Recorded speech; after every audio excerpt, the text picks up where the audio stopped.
It's Arizona State versus BYU, Game 3, 19th ranked Arizona State and 23rd ranked BYU. Kent, Greg, and Michelle here. It's the first road test for the Sun Devils. Michelle, what are you looking for from this one?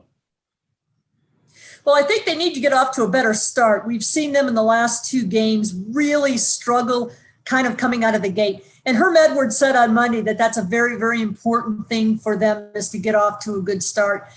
If you don't, now you're getting the crowd into the game and the other team is going to be feeding off the crowd. So he thought that that was a very significant thing for them too, is to just to come out of the gate. You know, he said, you don't even have to score, but get some first downs and move the ball and do something where you feel good about yourself. Kent, on the road in Provo, this is a good test for the Sun Devils, right?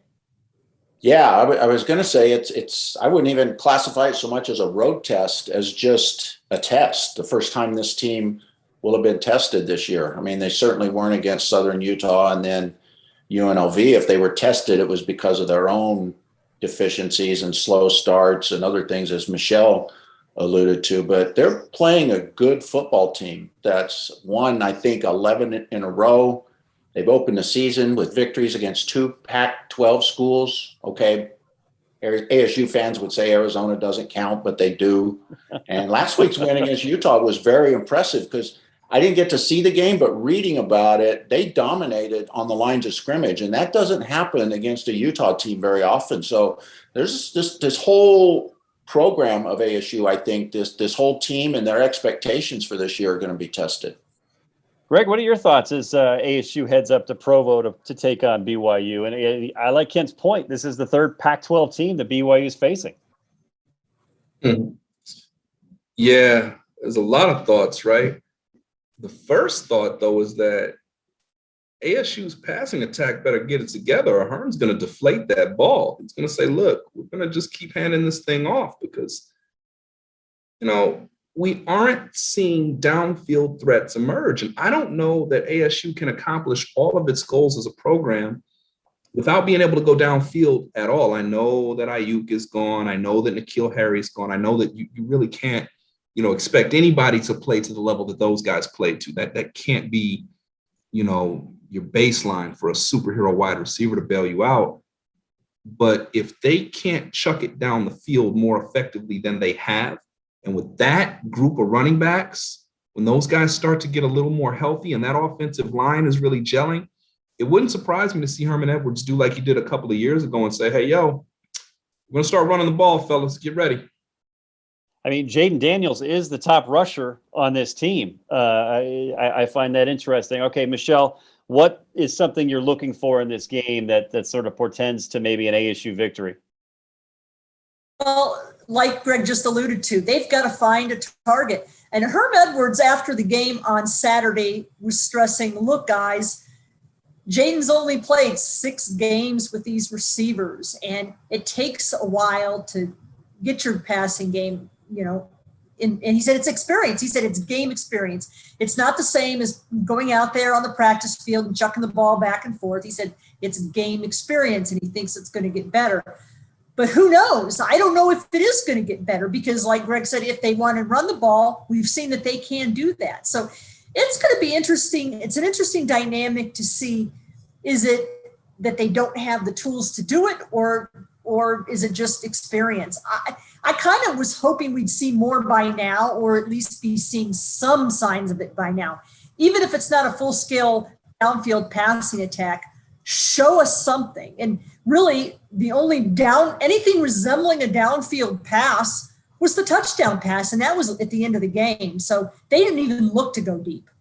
Greg, what are you going to be looking for? Obviously, the offense is a big thing, but what are you looking for in this game for ASU? I'm also looking for the defense.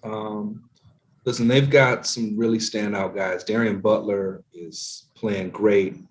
Merlin Robertson hasn't been playing to his standard, but listen, there's talent on that side of the ball.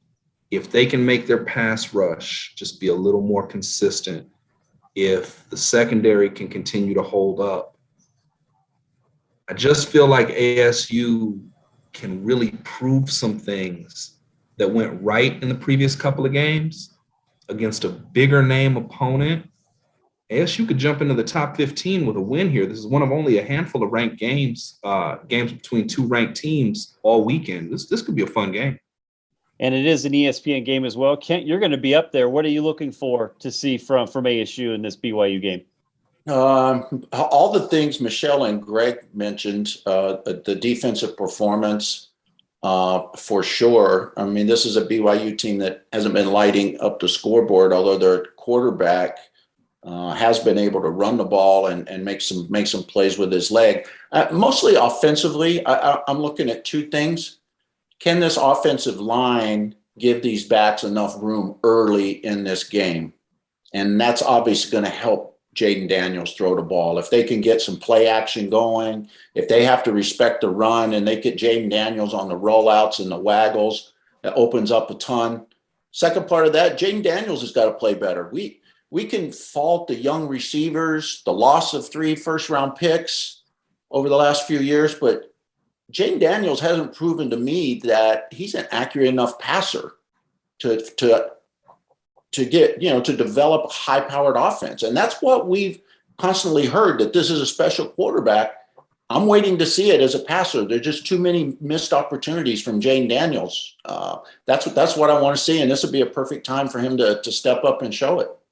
Brian, if I could jump in there, yeah. I think one thing with Kent, he's raising a great point about Jayden. He's played well enough, but he's got another gear he can show. I'd like to see him sit in the pocket a little more. I think that when the pocket begins to collapse and things get messy, his legs are such a good part of his game that he takes off too soon. I'd like to see him trust his blocks a little more, step up in the pocket, slide with it, go through his progressions, look a safety off. I'd like to see him do some next level stuff. I think he's capable of it. All right, it's prediction time. Let's start with Michelle. This is a big time matchup here, Michelle. What do you think? Oof. What I'm thinking at this minute may not be what I'm thinking come Friday or Saturday, but I'm going to go 27-24 BYU. I just don't think we've seen enough consistency out of ASU on the offensive side of the ball, and it is a road game. We've talked about that. So I hope I'm wrong, but I'm gonna lean towards BYU on this one. Greg? I don't know. How about ASU 3, BYU 2, just because I've never seen that score in a final score before.